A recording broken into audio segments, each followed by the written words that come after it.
Hello, good evening आप सभी को। कैसे हैं आप सब? मैं आशा करता हूँ आप सब ठीक होंगे। आपका स्वागत है आपके अपने इस यूट्यूब चैनल रिकॉल विद रोशन पर। पिछले वीडियो में हम लोग बायोलॉजी प्रैक्टिस सेट 1 को हम लोगों ने कवर किया था, जो कि कॉम्पिटिटिव एग्ज़ाम के लिए काफ़ी महत्वपूर्ण है। आज के इस वीडियो में पुनः हम लोग प्रैक्टिस सेट 2 कवर करेंगे। ये भी आपका बायोलॉजी से ही है। तो चलिए बिना समय को व्यतीत किए हम लोग स्टार्ट करते हैं। पिछले वीडियो में 15 तक हो चुका था।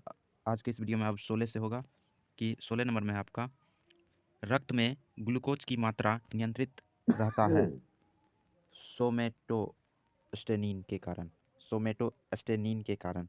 ऑप्शन नंबर बी में है ग्लूकागन के कारण। ऑप्शन नंबर सी है गैंगस्ट्रीन के कारण। ऑप्शन नंबर डी है इंसुलिन के कारण। तो इसका राइट आंसर हो जाएगा ऑप्शन नंबर डी।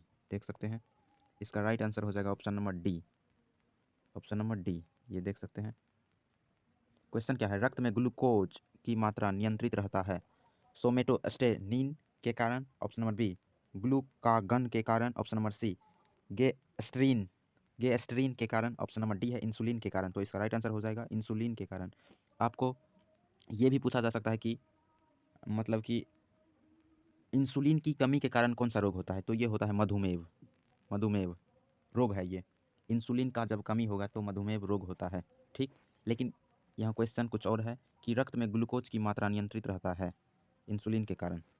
इंसुलिन के कारण ही रक्त में ग्लूकोज की मात्रा नियंत्रित रहता है। आपको यह भी पूछा जा सकता है कि ग्लूकोज जो है इसका सूत्र C6H12O6। और ये देखिए, रक्त रक्त क्या है? एक तरल संयोजी ऊतक है। और रक्त का रंग लाल क्यों होता है? हीमोग्लोबिन के कारण। बहुत सारे ऐसे मतलब क्वेश्चन आप यदि सर्च कीजिएगा तो क्वेश्चन पे बहुत सारे आपको अपने आप क्वेश्चन मिलेगा। तो 16 नंबर में है। 16 हो गया 16। अब 17 में है। 17 में है ऑक्सीजन है। देखिए ऑक्सीजन क्या है? एक होता है ऑक्सीजन। ऑक्सीजन नहीं है यहाँ। यहाँ है क्या? ऑक्सीजन। ऑक्सीजन क्या है? वसा है, कार्बोहाइड्रेट है, सी में एंजाइम है, डी में है हार्मोन। तो इसका राइट आंसर हो जाएगा ऑप्शन नंबर सी। ये क्या है? एंजाइम। देखिए ऑक्सीजन का सूत्र क्या होता है? O2। ऑक्सीजन का सूत्र क्या होता है? O2। और देखिए ऑक्सीजन का परमाणु संख्या कितना होता है? 8। इसका संकेत कितना होता है? O। ठीक। और देखिए ऑक्सीजन ऑक्सीजन जो है मतलब कोई यदि पदार्थ आप जलाते हैं तो वे ऑक्सीजन की उपस्थिति में जलता है। बिना ऑक्सीजन के कोई भी पदार्थ, कोई भी सब्सटेंस, कोई भी वस्तु, ऑब्जेक्ट वो नहीं जलता है। वो ऑक्सीजन की उपस्थिति के कारण ही वह जलता है। ठीक। और देखिए ऑक्सीजन को आप प्राणवायु भी कह सकते हैं, और या जारक मतलब उससे ठंडा मतलब महसूस होता है ऑक्सीजन से। और देखिए उसमें कोई रंग नहीं होता है। ऑक्सीजन में क्या होता है? रंग। रंग से हीन होता है, उसमें रंग होता नहीं। और आप कह सकते हैं, और उसमें क्या नहीं होता है, जैसे कि आप ये भी कह सकते हैं वे स्वादहीन होता है, स्वादहीन। और कह सकते हैं मतलब गंध से भी हीन, कोई गंध बदबू नहीं करता है। और उसका खोज जो किया था, उसका खोज कौन किया था? उसका खोज यहाँ लिखने में होगा कि नहीं, जे प्रिस्टले। आप ध्यान रखिएगा, जे प्रिस्टले और C.W. सेले ने किया था। कौन कौन? जे प्रिस्टले और C.W. सेले। हम लिखने का प्रयास कर रहे हैं। जे क्या है? जे प्रिस्टले, जे प्रिस्टले, जे प्रिस्टले, जे प्रिस्टले और था कौन? और C.W. सेले। और कौन था? C.W. सेले। C.W. C.W. C.W. सेले। सेले। ठीक, C.W. सेले। आप ध्यान रखिएगा, जे प्रिस्टले और C.W. सेले ने ऑक्सीजन का मतलब खोज किया था। ठीक। और देखिए ऑक्सीजन का जो परमाणु भार होता है, ऑक्सीजन का परमाणु भार वो होता है 16। 16 तो होता है नहीं, औसतन ये है, एवरेज में है 16।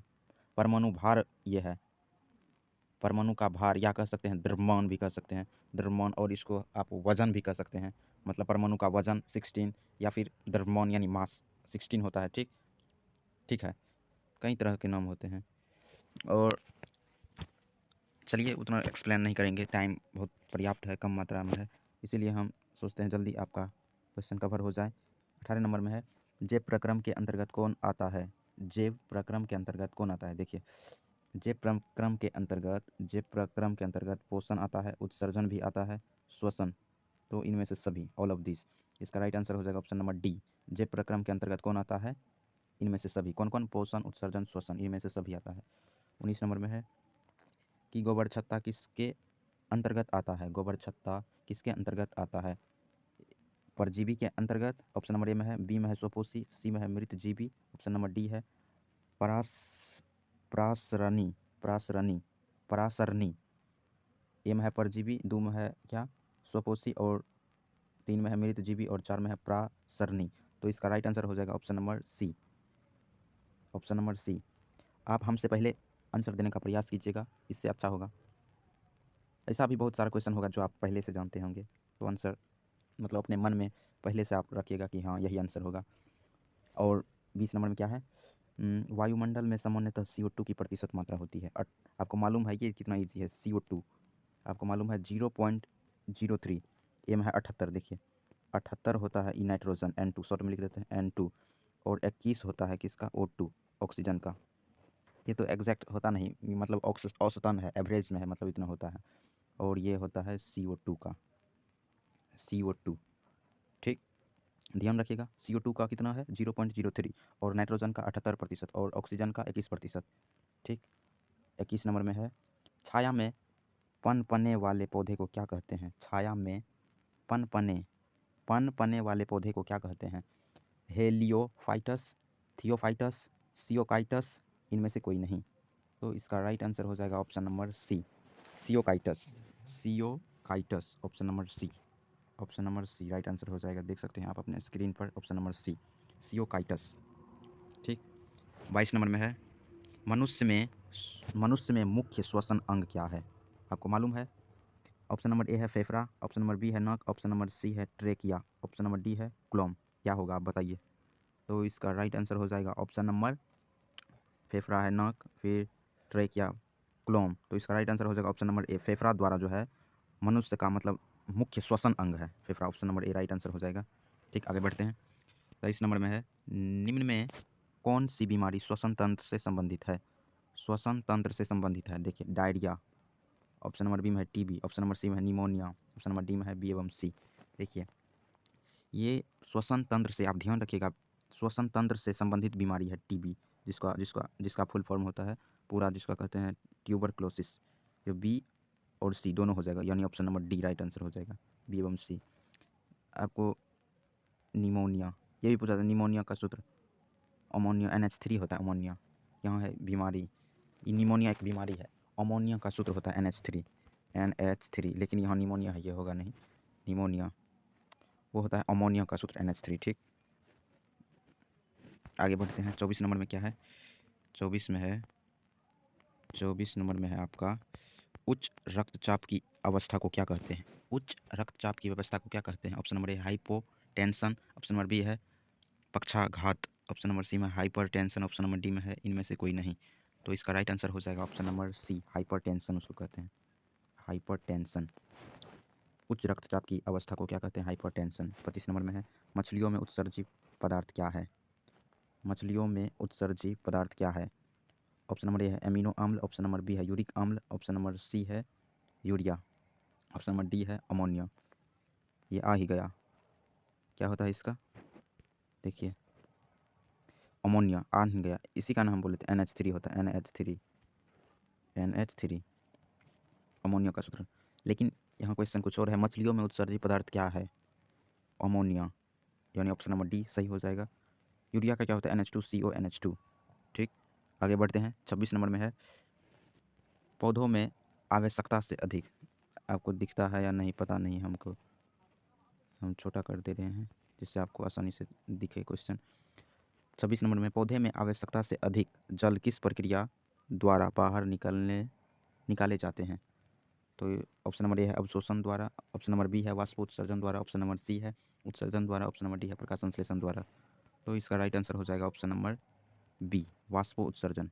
वाष्पोत्सर्जन द्वारा जो है, मतलब वाष्पोत्सर्जन द्वारा पेड़ पौधे जो है आवश्यकता से अधिक जल किस प्रक्रिया द्वारा बाहर निकालते हैं? वाष्पोत्सर्जन प्रक्रिया है, इसी के द्वारा मतलब जल मतलब निकालता है आवश्यकता से अधिक।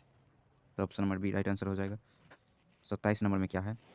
27 नंबर में है कि निम्न में से किसे प्रकाश संश्लेषी अंग कहते हैं?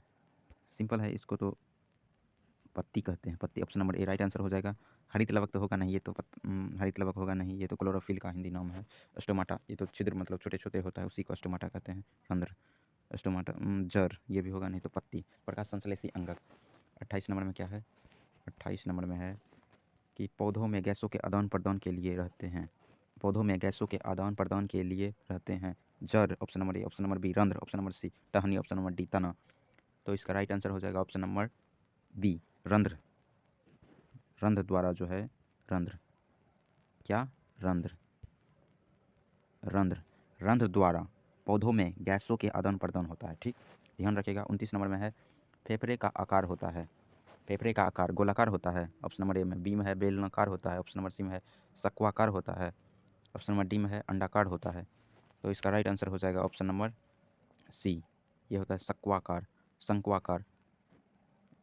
यह आपको ऐसे भी देखने को, शंकु भी देखने को मिल सकता है, शंकु के आकार का, शंकु आकार का, शंकु आकार, घबराना नहीं, शंकु आकार का।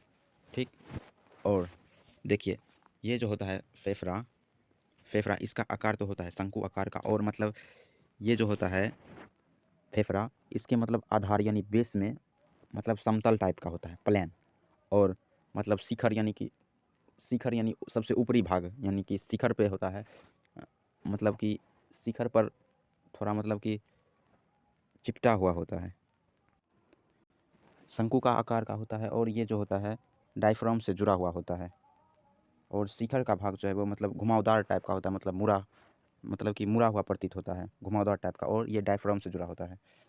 और आगे क्या है, अगला क्वेश्चन है 30 नंबर में, भोजन का पचना किस प्रकार का अभिक्रिया है? भोजन का पचना किस प्रकार की अभिक्रिया है? ऑप्शन नंबर ए है उपचयन अभिक्रिया, ऑप्शन नंबर बी है संयोजन अभिक्रिया, ऑप्शन नंबर सी है अपचयन अभिक्रिया, ऑप्शन नंबर डी है विस्थापन अभिक्रिया। तो इसका राइट आंसर हो जाएगा ऑप्शन नंबर ए उपचयन अभिक्रिया। इसी को कहीं कहीं आपको देखने को मिलेगा ऑक्सीकरण भी हो सकता है, ऑक्सीकरण, ऑक्सीकरण। ठीक, ये भी ध्यान रखना, ऑक्सीकरण।